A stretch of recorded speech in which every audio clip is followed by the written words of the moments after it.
Chapter 6, Obstetrics and Gynecologic Instruments, which you'll hear it be referred to as OBGYN. OBGYN focuses on women during pregnancy, birth, and postpartum. GYN focuses on anything that has to do with women's health and reproductive systems. And there's a large array of surgical procedures that are performed that can be categorized as vaginal, open abdomen, laparoscopic, or robotic. Okay, so the first one we're going to look up is this loop leap procedure. So a loop leap will sometimes be called a hot cone biopsy, so that's important to know. The loops have an insulated shaft, and they're basically used to remove the abnormal cervical tissues. So there's a video here for you to watch.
All right, back to the PowerPoint.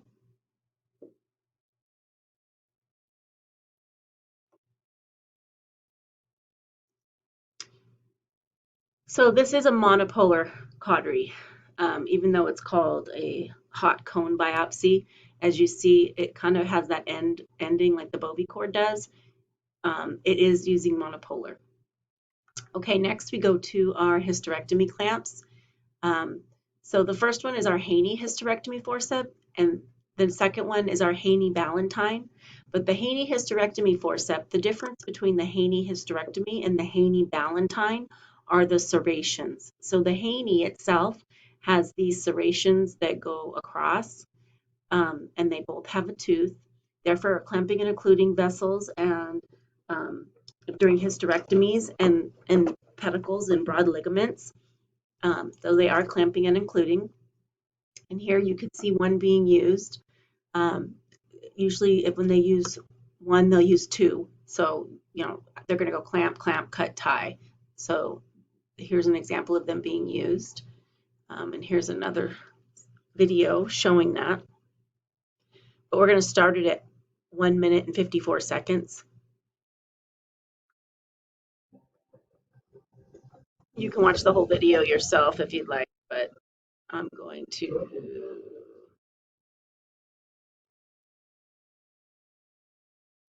All right. This is an example of it in real time being used. So for example, will be the hysterectomy clamps. Clamp, clamp. Right here.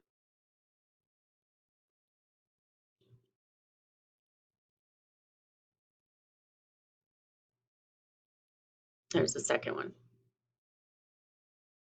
All right.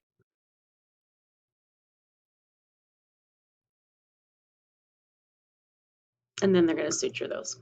So you can go back and watch that on your own. It's about a 14-minute video. All right, so there's your Haney clamp being used. Now we're going to the Ballantine clamp. So if you look at the serrations on the Ballantine clamp, these serrations are longitudinal. They go up and down, but it does have a tooth. So the only way you're going to know which one you're giving them or which one you're putting in the tray is if you open it up and look at the serration. Okay, our cord clamp, those are used when we do C-sections to clamp off the umbilical cord. They come sterile, they're single-use items. Then we have our curettes. The first one is the Thomas uterine curette. So this is a cutting and dissecting. And it's used for bluntly removing uterine contents after the sharp curetting. So if you look at the bottom of these, and if you're touching them in class, you'll see this one is not sharp if you touch it.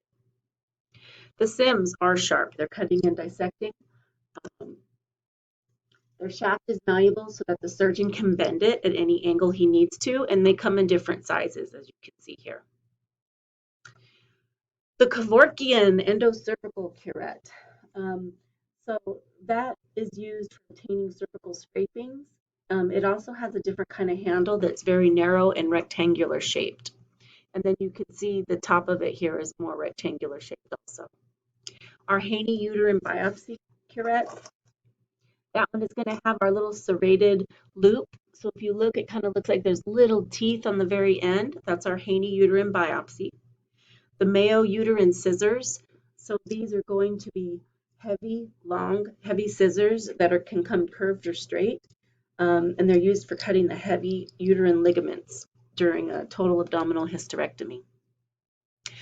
The Thomas Gaylor uterine biopsy forceps is also cutting and dissecting. It's used just for taking small bites. So it takes small bites in this little cup, like curette type end that it has. You might also hear it just called the Gaylor punch. Our number 3 long knife handle. Now this one is angled. It's used for removing abnormal cervical tissue during cold cervix procedure. Hysteroscope scissors. So remember, hysteroscope, we're going in through the vagina. So that's why your instrument is so long, but it has the little scissor on the end. But this is where we would be using scopes going through the vagina up into the uterus and taking tissue that way. And they are delicate, so you need to handle them with care. The next thing is our hysteroscope biopsy forceps. So it has that little cup end. Our Jacob's tenaculum. Jacob's bullacellum tenaculum. This is a tenaculum that's used to grab the cervix or the uterus. It's used, usually it just grabs, usually we use it to manipulate the cervix. So that way we can manipulate the uterus by grasping the end of the cervix. So it does, the cervix is very tough muscle, so that's why it has this tooth on the end, so it doesn't just rip through the tissue. And then our Schroeder tenaculum. Now you'll see there's a lot of tenaculums, okay? They're just different as far as this one's a little bit thicker. This one, we also call it a single tooth tenaculum. Then the next one, the Schroeder bullacellum. This is the double tooth tenaculum, we call it. And as to which one they're going to use, it's surgeon's preference. But this is also, these tenaculums are usually used on the cervix, down below, through the vagina. They grab onto the end of the cervix so they can push up and manipulate the uterus from down below. The other one is a Holka tenaculum. This does the same thing. The Alice Adair forceps, it's a grasping and holding instrument, just like our Alice's. Okay. You might hear people call it a big Alice, because if you notice on the regular Alice's, this isn't as wide. It's hard to tell just by looking at this, but the tip is just a little bit wider oftentimes. Okay, the curved Ochsner forceps or curved coker is what we've heard it called. And you know the cokers also come straight, but they will like to use these in GYN procedures also because it's tough tissue. So you're going to use the heavier instruments with teeth. All right, then we have our dressing forceps, or it could be called a packing forceps. But if we're going to pack the vagina, then it has a long jaw here so that we can get the packing into the appropriate area.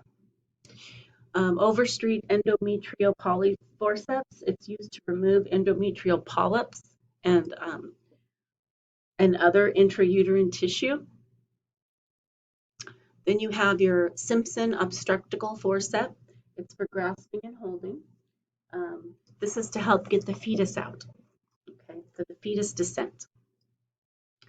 Then we have another grasping forceps, a hysteroscope grasping forceps. You can see it has these little serrated teeth here. Our Hank dilators. And what's important to know with the Hank dilators, these are cervical dilators. We'll use them when you're doing a DNC procedure or even a hysteroscopy because they're used to dilate the cervix. So each end it goes from 9. Each end has, like, this would be 9 French, this end would be 10 French, 11 French, 12 French, 13 French, 14 French. And they have the numbers listed right on here. So it's important when you're putting these trays together or using it in surgery that you know which ones you have because you don't want to be skipping one if you're missing the in between. Because the whole idea is to slowly, gradually dilate that cervix. All right. And we also like to use lubrication on these when possible. So the Hagar dilators, they're also for probing and dilating.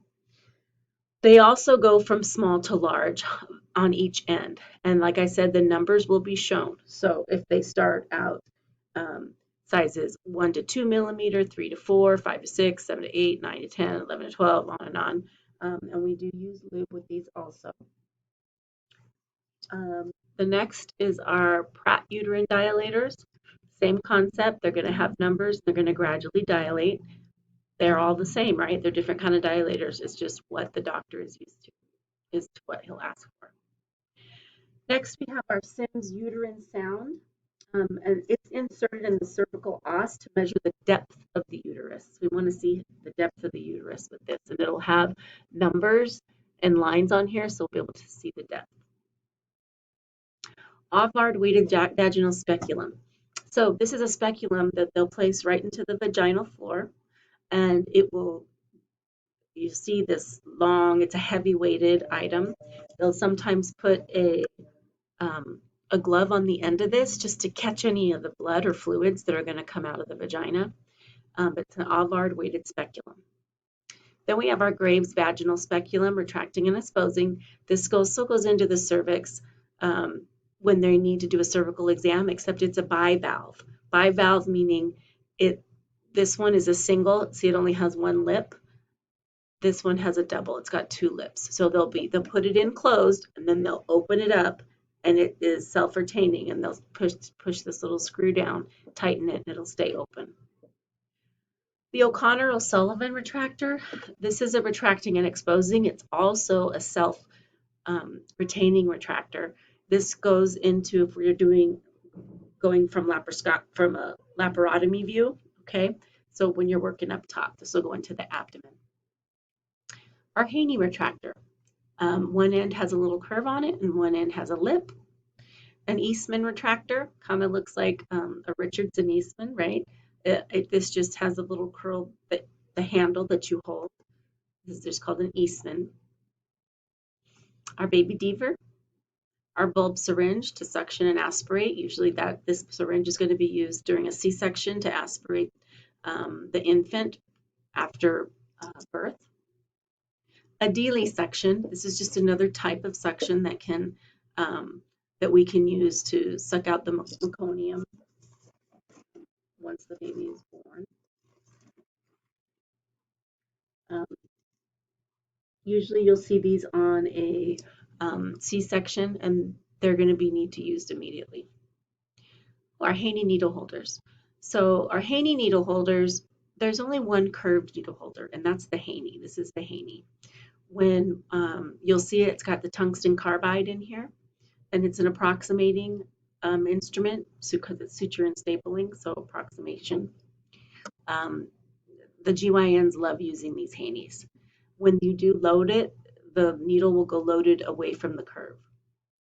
Here's our hysteroscope. So here we have working element with the hysteroscope. What that means is if you see this little thing here, this is going to be used for So that the scope will go down this, then you'll be able to put this inside this, then the camera, and there'll be suction and irrigation, and you'll also be able to put like those thin graspers and scissors in through this hysteroscope. And that's it for this chapter. All right, until next time, go test your knowledge.